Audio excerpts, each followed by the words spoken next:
Hello, hello, merci beaucoup de visionner ma nouvelle vidéo. Voilà, aujourd'hui je voulais répondre à une nouvelle question qu'on me pose beaucoup, qui est liée à mon choix en fait de m'être séparée de plus de 80% de mes affaires récemment.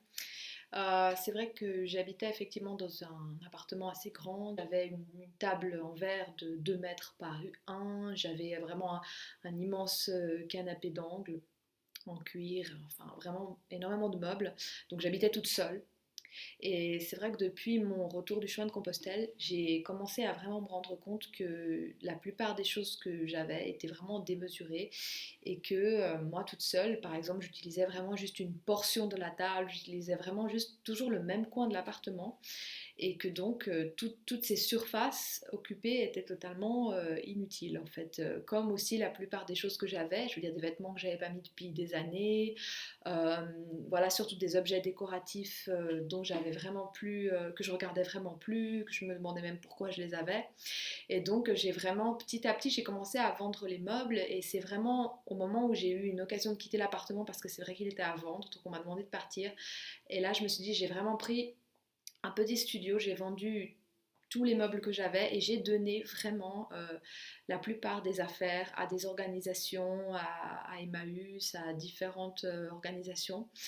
Et voilà, mais malheureusement, il y a énormément de choses que j'ai quand même dû jeter. Parce que voilà, c'est bien beau de donner ses affaires, mais il y a toujours un petit pourcentage de choses que les gens ne voudront pas ou tout simplement qui servent à rien. Donc pourquoi les donner aux autres s'ils ne servent à rien? Et donc voilà, ça génère quand même des déchets. Donc ce que je veux vraiment éviter maintenant à l'avenir, je me dis qu'il faut vraiment réfléchir quand même un petit peu à ce qu'on achète. Parce que des fois c'est bien beau, mais on achète quelque chose en se disant, oh, ça c'est joli, peut-être ça va me servir, ou je le mettrai dans le salon, ou bien on se dit ça fera peut-être un cadeau, et finalement ça finit dans un placard. Et ça finira forcément à la poubelle au bout de quelques temps. C'est incroyable ce qu'on peut accumuler, je trouve, dans une cave ou dans un placard, dans une pièce. On se dit mais pourquoi j'ai acheté ça? Rien que financier, on se rend compte de la part du budget de choses qu'on achète qui ne sert à rien. J'ai toujours pensé que voilà, c'était vraiment quelque chose d'important d'acheter vraiment des choses qui me servent, qui sont utiles, de ne pas avoir un... Je veux dire, si par exemple j'ai déjà 2 paires de chaussures de marche, tout d'un coup si j'ai de l'argent et que j'ai un coup de cœur parce que je vois une autre paire de chaussures de marche, c'est complètement ridicule. Je veux dire, si j'en ai une qui est en bon état, c'est complètement ridicule.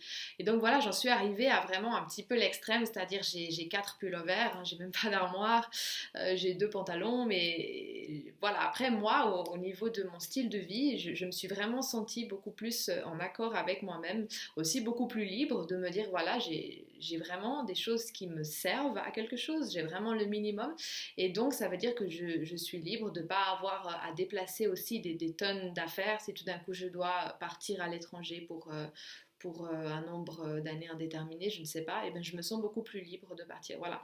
Alors je sais que c'est pas forcément possible de faire ce choix pour tout le monde. Après, par contre, on peut et aussi, il n'y a pas tout le monde qui veut forcément, mais après, ce qu'on peut tous faire, c'est quand même éviter d'acheter des choses qui sont inutiles, parce que ça, c'est quand même des choses qui sont produites et qui un jour finissent à la poubelle. Ça on le voit chaque année, des dizaines, peut-être des centaines de choses qu'on a chez nous, qu'on se dit pourquoi j'ai acheté ça. Voilà. Donc ça, je pense que c'est important quand même. Après, voilà, arriver dans les extrêmes comme moi, c'est pas forcément à la portée de tous, c'est pas forcément utile. Hein. Je veux dire, il y a des gens qui ont plus de besoins. Moi, je suis toute seule, effectivement. Je suis très bien toute seule.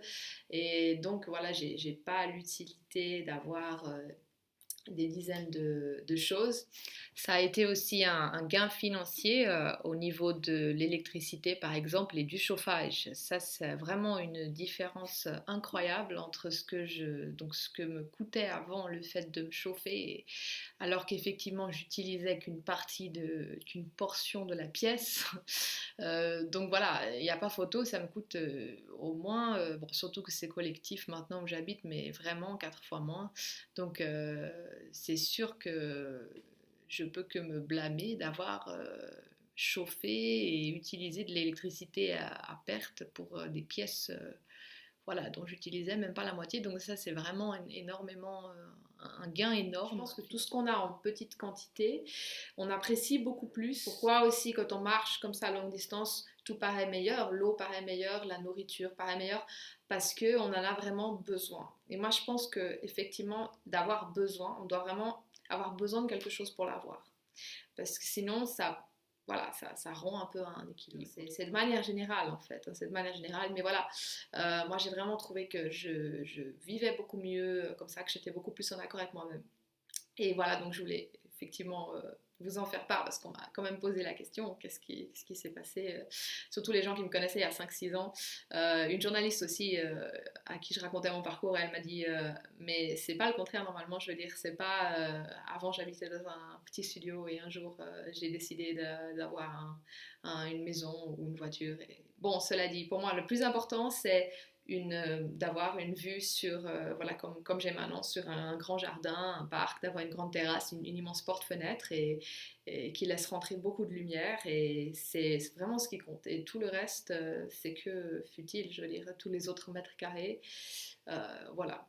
Donc, voilà pour mon expérience. J'espère que j'ai pas été trop longue et n'hésitez pas à réagir, à dire absolument ce que vous voulez hein, par rapport à ça. Vous pouvez donner votre opinion, il n'y a aucun souci. Donc voilà. Bah, merci encore aux quelques personnes qui me suivent, surtout sur Facebook. J'ai pas trop développé les autres réseaux sociaux. Donc je développe surtout les réseaux sociaux via mes livres aussi. Donc j'ai édité 2 livres, enfin j'ai publié un livre aux éditions Plan Vert, La Voix des Cœurs Nomades, et auto-publié mon premier roman. Et donc La Voix des Cœurs Nomades est un récit effectivement de mon expérience un peu rocambolesque sur le chemin de Compostelle. Je vous remercie de m'avoir écouté et je vous dis à bientôt. Bye.